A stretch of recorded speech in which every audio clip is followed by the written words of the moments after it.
Hello बच्चों, कैसे आप सभी। होप करती हूँ कि सभी बहुत अच्छे होंगे। इस वीडियो में मैं आपको लेकर आई हूँ आप लोगों के लिए गोस्वामी तुलसीदास जी की रचनाओं का भाव पक्ष और कला पक्ष, जो कि बहुत ज़्यादा पूछा जाता है एग्जाम में।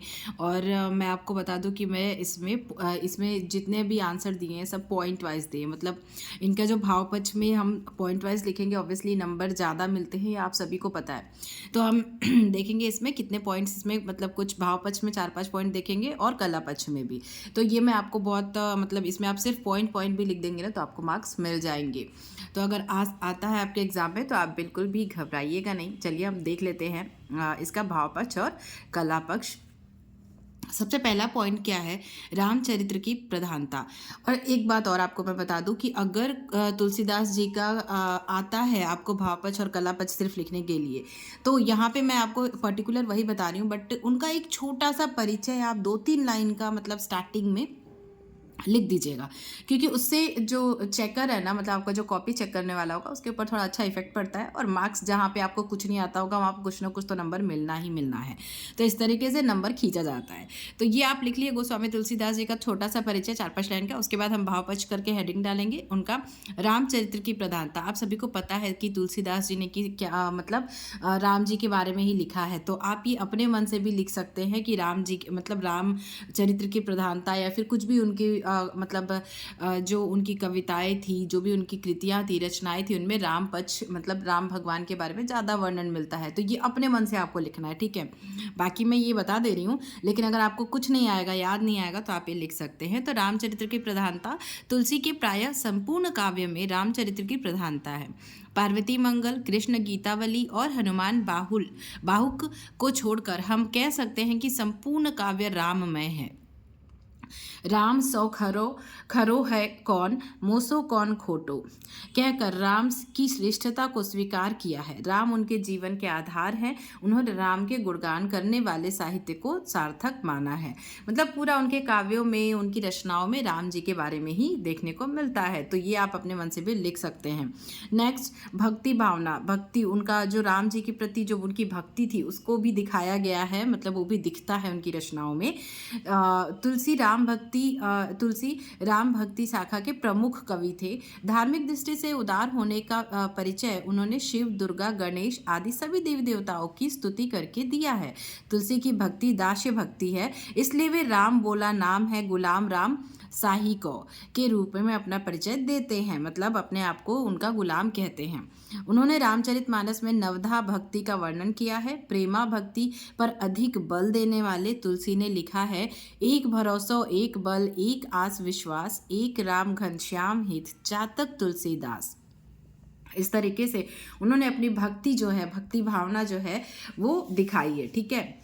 तो उसके बाद नेक्स्ट हमारा है लोक मंगल की भावना। नेक्स्ट क्या है, लोक मंगल की भावना। लोक मंगल की भावना तुलसी के काव्य का आधार है। उनके आराध्य मंगल भवन अमंगलहारी हैं। सबरी, गिद्ध, अजामिल आदि सबको मुक्ति प्रदान करने वाले भगवान राम लोक कल्याणकारी हैं। तो ये उनके बारे में बताया है। समन्वय की भावना, मतलब तुलसीदास जी महान कवि, लोकनायक और समन्वयकारी लोक रक्षक थे। उनका आविर्भाव ऐसे युग में हुआ जब सामाजिक, धार्मिक तथा राजनीतिक क्षेत्र में सर्वत्र अव्यवस्था, अराजकता और घोर निराशा व्याप्त थी। उन्होंने तत्कालीन झगड़ों और सांप्रदायिक विरोधों को दूर किया। उन्होंने शैव और वैष्णव के विरोधों को दूर करके धार्मिक समन्वय का भी प्रयास किया। उनके साहित्य में परस्पर विरोधी विचारों का समन्वय है, लोक और साहित्य का समन्वय, भक्ति, ज्ञान और कर्म का समन्वय, सगुण और तथा निर्गुण का समन्वय, द्वैत अद्वैत और द्वैताद्वैत का समन्वय, धर्म, संस्कृति और समाज का समन्वय आदि महान समन्वयकारी कवि तुलसीदास द्वारा किए गए हैं। इतना सारा अगर न याद हो तो समन्वय की भावना, तुलसीदास जी एक महान कवि और समन्वयकारी लोक रक्षक थे। उन्होंने उनके टाइम पे बहुत ज़्यादा सामाजिक अव्यवस्था, अराजकता फैली हुई थी, इस तरीके से आपको लिखना है। और उन्होंने इसके लिए मतलब सभी समुदायों में समन्वय बैठाने की बहुत ज़्यादा कोशिश की है। उन्होंने बहुत प्रयास किया उसके लिए कि सभी को, मतलब सभी जो समाज है उनमें समन्वयता बनी रहे। तो इस तरीके से आप लिखेंगे। इतना सब कुछ ये सब लिखने की ज़रूरत नहीं है, अपने मन से भी थोड़ा सा लिखना करना है ताकि ईजी वे में जितना हो सके आपको दिमाग में रहे। बहुत ज़्यादा कठिन शब्दों को यूज़ मत करिएगा, क्योंकि अगर गलत हो जाता है तो मार्क्स भी कटने के चांसेस होते हैं। तो शक्तिशील और सौंदर्य का चित्रण, तुलसीदास ने अपने भगवान श्री राम में इन तीनों गुणों का अपार भंडार को देखा है। जहाँ दशरथ पुत्र राम कोमल स्वरूपवान किशोर है, वहाँ उनकी सुंदरता करोड़ों कामदेवों से भी अधिक है। उनमें कैकेयी के कटु वचनों को सहन करने का शील है। तुलसी के राम की अपार शक्ति वहाँ प्रदर्शित होती है, जहाँ लक्ष्मण सीता जी से कह उठते हैं कि भ्रिकुटी विलास सृष्टि लय होई, सपने हूँ संकट पर ही कि सोई।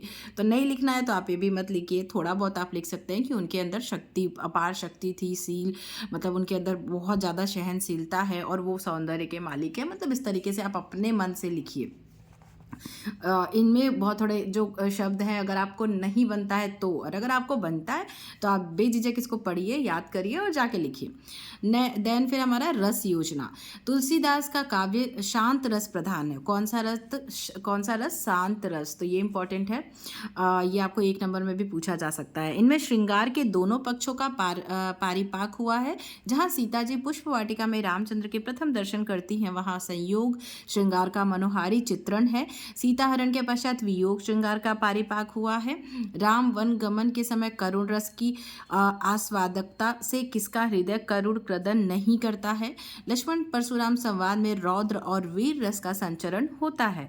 लंका कांड में वीर, रौद्र, विभत्स, भयानक, अद्भुत आदि रसों की अभिव्यक्ति हुई है। रस बहुत ज़्यादा इसमें मतलब यूज़ हुआ है टोटल पूरे काव्य में। तो मतलब शांत रस प्रधान है उनका जो है। अब हम देखेंगे कला पक्ष। भाषा देख लेंगे इसमें। तुलसीदास का अवधी एवं ब्रज भाषा दोनों पर समान अधिकार था। कवितावली, गीतावली, कृष्ण गीतावली, विनय पत्रिका आदि ब्रज भाषा की रचनाएं हैं। इनकी भाषा में लोकोक्ति और मुहावरों का भी प्रयोग हुआ है।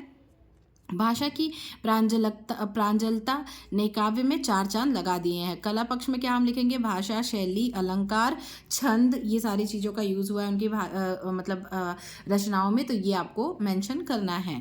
तो हमने भाषा देख ली उनकी, फिर शैली देख लेते हैं। तुलसीदास ने अपने पूर्ववर्ती कवियों की संपूर्ण शैलियों का प्रयोग अपने काव्य में किया है। प्रबंध शैली का प्रयोग रामचरितमानस में किया है, जिस पर जायसी की दोहा चौपाई वाली पद्धति का प्रभाव है। विनय पत्रिका में गेय पद शैली है। दोहावली में दोहा में रचित है। कवितावली में कवित्व सवैया शैली का प्रयोग मिलता है, और वरबय रामायण में छप्पय शैली का प्रयोग किया है। तुलसी ने कथा वृंतों आदि में वर्णात्मक और उपदेशात्मक शैली का प्रयोग भी किया है। उसके बाद हम देख लेते हैं अलंकार योजना। तुलसीदास जी के काव्य में उपमा, रूपक, उत्प्रेक्षा, संदेह, भ्रांति, मान, अपहुति आदि अलंकारों का वर्णन स्वाभाविक रूप से हुआ है। काव्य में चमत्कार की दृष्टि से केशव की तरह अलंकारों की भरमार नहीं की है। बहुत मतलब इनमें अच्छी तरीके से अलंकार का भी यूज़ हुआ है, मतलब प्रयोग हुआ है।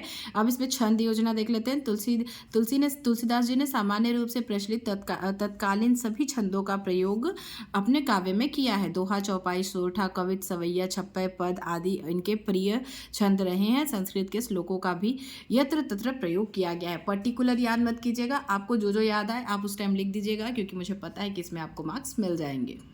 तो इस तरीके से हमारा भाव पक्ष और कला पक्ष कंप्लीट होता है। इसका और आपको अगर जानना हो तो आप मुझे कमेंट कर दीजिएगा, मैं आपको और भी इसके जो और साहित्य में स्थान वगैरह जो भी आपको लिखना होता है वो सब भी मैं आपको इनकी रचनाएं सब बता दूंगी। अगर आपको चाहिए होगा तो आप मुझे कमेंट कीजिएगा। फिलहाल इतना ही, क्योंकि ये बहुत ज़्यादा इंपॉर्टेंट है और ये आपको पॉइंट वाइज लिखना होता है, क्योंकि इसमें अलग से मार्क्स मिलते हैं। वीडियो पसंद आई हो, अच्छी लगी हो तो लाइक कीजिएगा, दोस्तों के साथ शेयर कीजिएगा। चैनल पर नए हैं तो प्लीज़ चैनल को सब्सक्राइब करना बिल्कुल भी ना भूलिएगा। Thank you, thanks for watching.